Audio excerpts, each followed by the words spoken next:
हिंदू हृदय सम्राट बाळासाहेब ठाकरे यांची जयंती आहे आणि हे वर्ष त्यांचं जन्मशताब्दी वर्ष आहे। आणि वंदनीय हिंदू हृदय सम्राट बाळासाहेब ठाकरे हे असं व्यक्तिमत्व होतं की लेखणी धारदार, वक्तृत्व, निर्भीड पत्रकारिता आणि बोलण्यामध्ये म्हणजे एकदा बोललो तर बोललो आणि गर्व से कहो हम हिंदू हे सांगणारे आणि मराठी माणसाला मुंबईमध्ये आणि महाराष्ट्रामध्ये स्वाभिमानाने जगायला शिकवणारे जर कोण असतील तर ते वंदनीय हिंदू हृदय सम्राट आहे।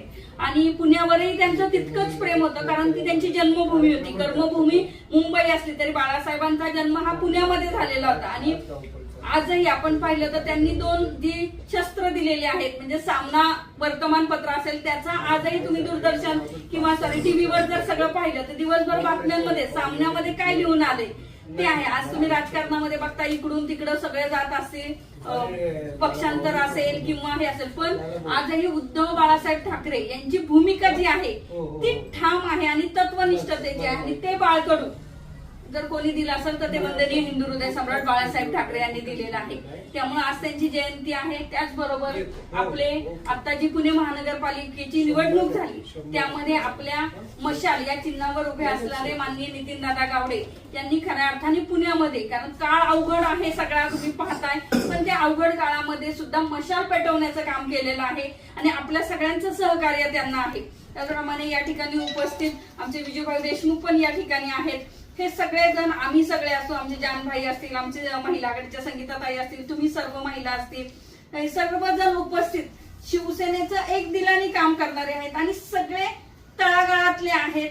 कारण बाळासाहेबांनी सामान्य माणसाला सत्तेपर्यंत पोहोचवायचं काम केलं। 80% समाजकारण आणि 20% राजकारण। 20% राजकारणाचा काळ संपून गेला आहे। आता तुम्हाला माहिती आहे की आम्ही सगळी माणसं 80% समाजकारण करणारी आहोत। तुमचे सगळे प्रश्न जे असतील ते आमच्यापर्यंत एवढे नितीन दादांपर्यंत ते पोहोचवायचं काम करणारच आहोत। आणि नितीन दादाही मला माहिती आहे की एक तरुण तडफदार व्यक्तिमत्व आहे आणि आधी ते पायाला भिंगरी लावून सगळ्या वॉर्ड त्यांनी पिंजून काढलेला होता आणि आता मला ही खात्री आहे दादा की आता तुम्ही सगळं काम हे करणार आहात। महिलांनाही ती हे आहे की आम्ही मशाल निवडून दिलेले आहे तर आम्हाला तुमच्याकडून कामाची अपेक्षा आहे, तुम्ही ते काम करणारच आहात ही मी तुम्हाला शाश्वती देते। कारण दादांचं व्यक्तिमत्व आणि आज पुण्यामध्ये अवघड काळामध्ये सुद्धा या एका तरुण तडफदार नेतृत्वाने आज महानगरपालिकेमध्ये हा आवाज म्हणजे ठाकरेंचा एकमेव आवाज, ही सगळी बातमी तुम्ही टीव्हीला पाहिली असेल, तो आवाज त्या सभागृहामध्ये गाजणार आहे। आणि विशेष म्हणजे